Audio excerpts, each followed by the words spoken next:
Before we get started, can you please subscribe to our YouTube channel and click the alert notification to get our latest content? Hello everyone, it's Brian from Home Painters. I'm absolutely thrilled to bring you our next video on, and this is just a general video that live video that we shoot every month, usually twice a month, and we talk about some of the top homeowner questions that get asked as well as problems that they're experiencing. So this is for you guys. This is going to be, the topic is going to be on the cost of painting interior square house, a 1,200 square foot house in the Toronto area. And it's going to be the interior, and as I said, 1,200 square feet is the typical number that we're going to use this time around to give you some idea of how much it costs. By the end of the video, you'll learn about how long it should, how much it costs, of course, how long it should generally take, and what affects the price, because a lot of times you can get a big variance on prices from different painters, and you'll wonder why. And I'm going to give you some tips on how you can even get a better price from your painter if you can help them out. And the final thing I'm going to talk about is some general ideas of what to look for in a painter should you want to hire one. Okay, so let's go with the 1,200 square foot model for now. And we're going to start with walls. I'm going to break it down into walls, trim, doors, and then ceilings, and then finally closets. And by the end of it, you should have an idea of how much it should cost. Okay, so let's go off of the 1,200, as I said before. We'll start with walls. Generally speaking, in Toronto, you're starting at about $2.25 to $3 per square foot for typical walls in Toronto. Okay, it could be as low as $2, but most of the time it's $2.25 to $3 per square foot, and $3 would be on the higher end. This is assuming an 8 to 9 foot ceilings and normal preparation. Of course, if there's a lot of preparation like skim plastering, taping, then you're looking at significantly higher than that. For general painting and small repairs on the walls, you're looking at $2.25 per square to $3 per square foot. So let's do some quick math. I got my trusty calculator here. So based on that, you're looking at times 1,200, looking at about 2,700, 2,700 to start, and as high as 3,600 for the walls. So 2,700 to about 3,600 range. And I'll get into at the end of the in the next section what affects this huge range of price. Okay. The second part of the pricing is the trim and doors. And again, every house is different, but I'm basing it on the typical home in the GTA Toronto area. And because, I mean, most homes are very similar unless it's a custom home with all this different funky trim. I'm going to base it on the typical home in Toronto. Okay. Otherwise, we'd have to start measuring linear feet of all baseboards and windows, and that would take a lot longer. So I'm gonna just try to give you some generalities. The trim and doors, you're looking at about starting at 0.75 per square foot, and could go as high as 1.5 per square foot. So let's say take the 1,200 square foot model times 0.75, $900 starting at, and 1,200 times 1.5 is about 1,800. So if you're thinking somewhere around 800, what number did I just say? I didn't even say what number I was at. Okay, so the $900 to $1,900 per $1,900 per square foot is what you're looking for the trim and doors. Okay, if you add the ceilings, again, you're looking at about the same per square footage, so 0.75 to actually 1.25 per square foot. So let's just do the quick math there. 0.75 times 1,200 is $900. So ceilings starting at about $900 and could go as high as 1.25 times 1,200 is about 1,500. So if you're looking somewhere between 900 and 1,500 per square foot is typical for ceilings. And this depends on the height of the ceilings, how high the hallways are, and the stucco. Of course, stucco is more expensive in texture ceilings than flat ceilings. So, and amount of prep as well. But I'm going to get more into the reasons why it's higher or lower as we get into things. And then finally, closets. Closets, you're looking at about $75. They're pretty easy. Most closets are the same size. So looking at about $75 for a small closet, and as much as $150 to $175 for a walk-in closet. Okay. So just to summarize, you're looking at $2.5 to $3 per square foot for walls, which is about $2,500 to $3,600 ballpark. Trim and doors, 0.75 to 1.5 per square foot. So on a 1,200 square foot house, that's about $900 to 1900. And then the ceilings 0.75 to 1.25. So it's 900 to about 1500. And then the closet, $75 to $150 per closet. So let's just do the quick roundup.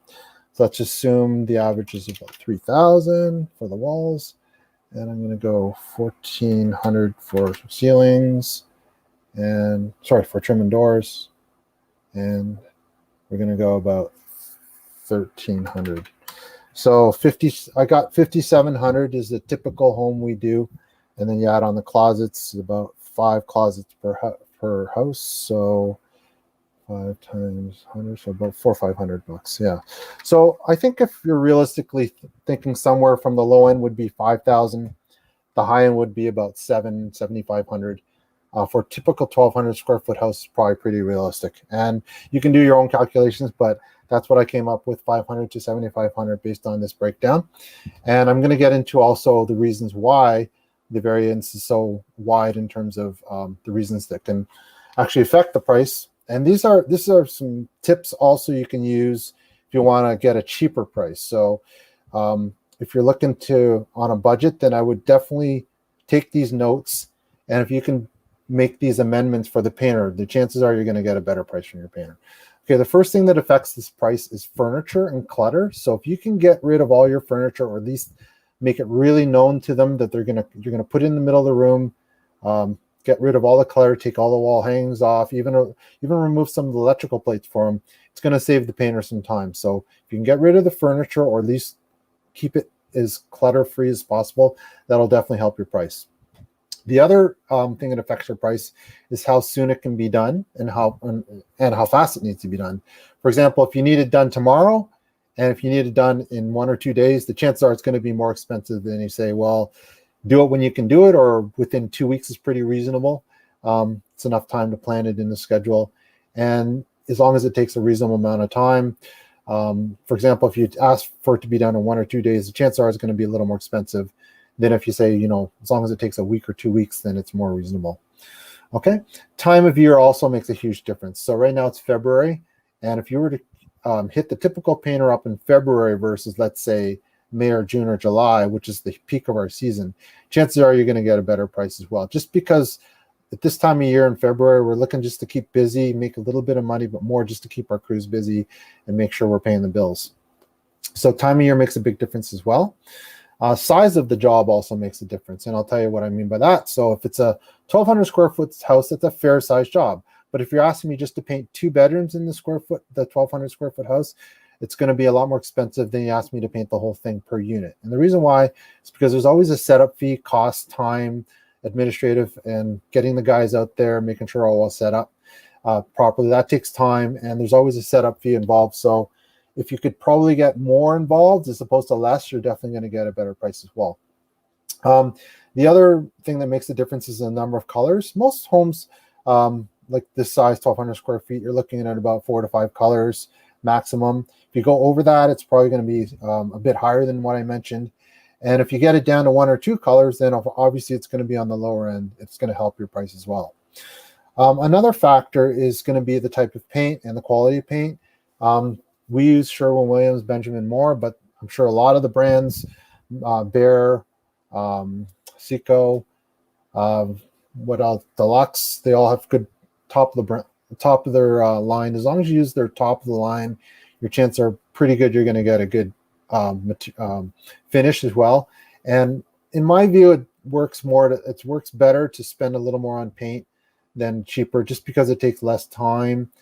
It lasts longer, it's more durable to use the better paint. So in that aspect, I would actually recommend using the better paint, and paying a little more for paint, paying a little less for labor. The other thing that makes a difference is payment terms. And what I mean by that is, for example, if you some companies, not too many, offer Visa or credit card, Visa, MasterCard, in which case it's a little more expensive, obviously administrative fees, than to process check or cash or e-transfer, for example. The thing that I failed to mention, actually, which is the most important, is the amount of prep. And the reason why it's impossible to see in pictures how much prep there is, but once you see it in person, it's a lot easier to see. So if there's a lot of prep, and if you're using virtual pictures, make sure you tell the painter in advance. There's like try to get some closer up pictures because it's hard to see in pictures exactly how much prep there is. But generally speaking, if you're dealing with plaster homes, like in the Toronto area down by the Bloor West area, there's a lot more plaster. Parts of Rosedale and Forest Hill as well as plaster. But then if you go in the newer subdivisions in parts of North York and even in the suburbs, it's mostly drywall, so it's going to be cheaper. So prep makes a huge difference, the amount of wall prep, and always plaster is more expensive. Almost always plaster is going to be more expensive than drywall just because there's a lot more prep involved. Talking about prep is if your trim has been painted in oil in the last time it was painted. Chances are if it was been painted since the 80s, 90s, or early 2000s even, they were still using oil back then. So it's going to be more expensive to convert that paint to latex because 99% of all homes nowadays are being done in either a latex paint or a hybrid paint, which is basically converts oil to latex. So it's more prep to go if you have oil paint and you want to convert to latex as well. The other thing that makes a difference is new construction. For example, if you're doing reno or new construction, it's going to be more expensive than a repaint as well. And then the final thing that makes a difference on is the makes a difference on the cost of the paint is the difficulty of the job. For example, if there's a lot of heights involved, or if there's specialty painting such as wallpaper removal, wallpaper installation, full finishes, spraying, any niche thing that's not the run-of-the-mill brush and roll, it's going to be more expensive than if you go the typical brush and roll. Final thing I'm going to talk about in this video, just take a few minutes, talking about what you're looking for. If you do decide to hire a painter, you want to obviously, I would say the most important things from a homeowner's point of perspective is I would make sure they're responsive, they return their calls, emails, set up their appointment within a reasonable amount of time, shows that they're hungry for the business and they're serious. Obviously, if they don't return calls or get back to you or get you the price on time, ideally on the spot, if not within 24, 48 hours latest, just because it just shows how hungry they are for the business. And if they're, obviously in the price phase, if you're not getting you the price or they're not eager to do that, the chances are they're not going to be very motivated when it comes to getting the job done. The other things, you want to make sure they're insured with WSIB, general liability insurance, criminal background checks. Just because they're going to be inside your home, you want to make sure you can trust those inside and cover them in case of injuries, spills, any problems whatsoever. You want to be covered. You don't want to be the one on the hook for dealing with floods, whatever it is. I've seen everything in my 33 years in business. So yeah. The other thing is years in business. It makes a huge difference just because your chances are a lot better if they've been around for 10, 20 years. And it's important that not that just that they've been painting for a long year, but they've been around and they have a track record. And all you need to do is check their reviews. So you want to make sure they've been around 10 years plus. Check their reviews, how long they go back. If it's 7 to 10 years, you're in probably pretty good shape. If it's only 1 or 2 years, I'm not saying you're going to get a bad job, but there's a lot more risk involved in that when they've just been around for 1 or 2 years online. So nowadays, I think the painter should be around at least 5 to 10 years. So if they haven't been around 5 to 10 years, I wouldn't give them as much credence as someone that's been around longer. And the other is most importantly, and kind of goes without saying, is just use your gut feel. If they're really out to help you, take care of you, give you the best situation possible, make your situation the best, and they're really there to help you, you can usually feel that when getting a quote. And that makes a huge difference. And use your gut feeling. If you feel that they're the best person for the job, you want to make sure it's a good job and experience as well.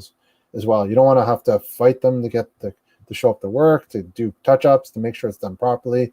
You want to make sure that they're there for you. And of course, just use your gut feeling in terms of that. So hopefully that was very helpful in terms of getting your price in terms of what it would cost. The final thing I'm going to talk about is how long it should take. Most painters generally have 2 to 3 painters in their crews. So a job like this should take no more than about a week, maximum 5 to 7 working days. So a week and a half if you're looking Monday to the next Wednesday. But that's even on the higher side. A week should be reasonable. If you need a job done, they should have more painters at their disposal as well. Most decent size painting companies, so they can be done fast, get it done faster as well. So 2 to 3 days. I'm not saying 1 day is bad, but when you get like 12 to, or sorry, not that many, when you get like 6 to 8 painters jumping over each other, all in their own rooms, fighting to get a job done in a day. Not saying it's bad, but there's always a chance that they might try to rush the job and might not let the primer or the plaster dry properly. So sometimes you might want to give them the leeway of giving them 2 days, just so they're not rushing the job and you get a quality job. Because in my view, I mean, how often do you paint your house? Every 5 to 10 years maximum. You might as well get it done properly. So anyway, hopefully that was helpful. Like I said, I'll be doing this at least once a month. And if you like what you see, hit the like button, subscribe to our channel as well. And if you want to reach us directly, feel free to email me directly at sales@homepainterstoronto.com. And you can also call us directly at 416-494-9095, and we'll be happy to answer your questions as well directly. Hopefully this was helpful, and thanks a lot for listening, and have a great day.